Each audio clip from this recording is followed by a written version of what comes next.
On est en plein milieu d'un champ de quinoa ici. C'est le champ de Stéphanie, j'ai envie de dire, mais pas que, parce que c'est une histoire de famille hein, chez vous. C'est ça, donc la ferme du Dunelette, ce sont mes parents, Hervé et Brigitte, et moi-même qui les ai rejoints. Voilà.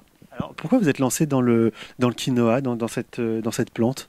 Alors en fait, elle s'intègre parfaitement dans la voie que nous avons prise, c'est-à-dire diversifier les plantes sur la ferme pour des raisons agronomiques. Donc l'idée c'était de répondre à des problématiques qu'on avait dans les champs. Donc pour ça, le quinoa, c'est vrai que c'est une plante à cycle court qui permet de diversifier les assolements et d'avoir des rotations un petit peu plus longues. Et également le fait qu'on se soit lancé dans la vente directe et dans la transformation donc sur la ferme, in fine, eh bien c'est une culture qui vient s'ajouter à la gamme de graines qu'on propose à la vente. Ça c'est important ce que vous dites parce que les plantes qu'on voit donc là que vous avez semées vers le mois de mai, c'est ça. Vous allez les récolter là prochainement et tout va être ensuite transformé, préparé chez vous. Ça c'est important, de A à Z, tout se fait chez vous. Oui, c'est ça. On insiste sur ce point parce que c'est vrai qu'aujourd'hui, il pourrait être facile de récolter et puis ensuite d'envoyer les graines ailleurs pour les faire trier, etc. Et de recevoir ensuite les graines prêtes à l'emploi, entre guillemets.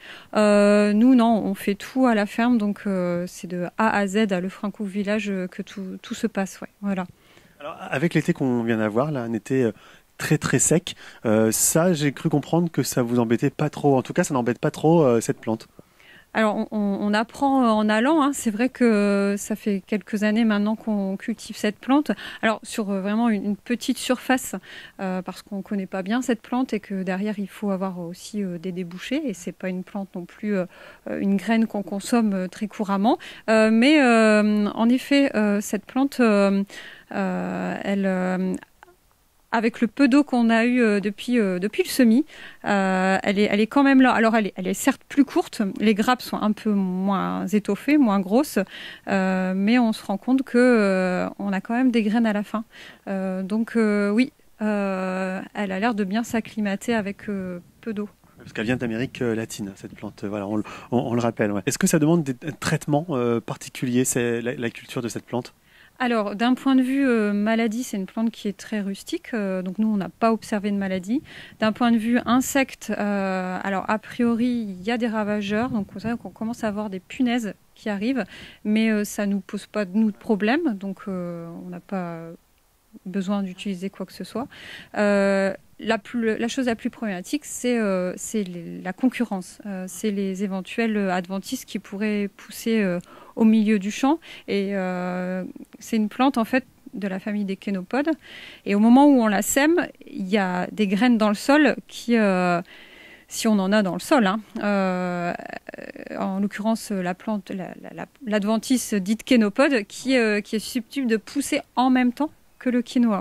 On en a là d'ailleurs, c'est ça, hein, si je me trompe pas. Je peux tirer dessus? Oui, bah, allez-y. Oui, là, voilà, c'est ça. C'est vrai que ça ressemble beaucoup finalement au quinoa quand on les met l'une à côté de l'autre. Vraiment, quand elles poussent au tout démarrage, hein, dès les premiers stades de la culture, on voit très peu de différence. La seule différence, c'est qu'il y a une couleur un peu violacée sous les feuilles qui permet de différencier la kénopode du quinoa.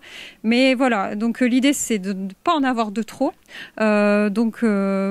Nous, on n'utilise pas de phyto pour ça. On fait pas mal de faux semis, en fait, et on sème la plante assez tard.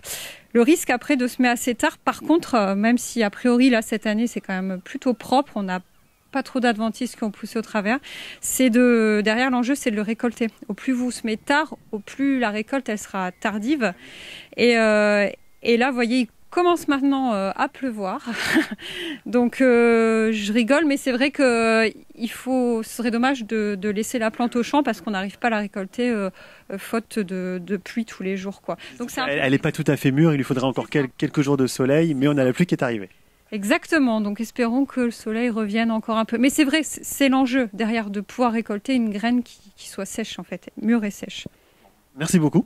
Stéphanie, nous avoir éclairé sur le quinoa qu'on peut donc manger. Enfin, il y a des tas de recettes de quinoa, mais je pense, Guillaume, que vous êtes au courant, parce que je pense que vous êtes un peu gourmand.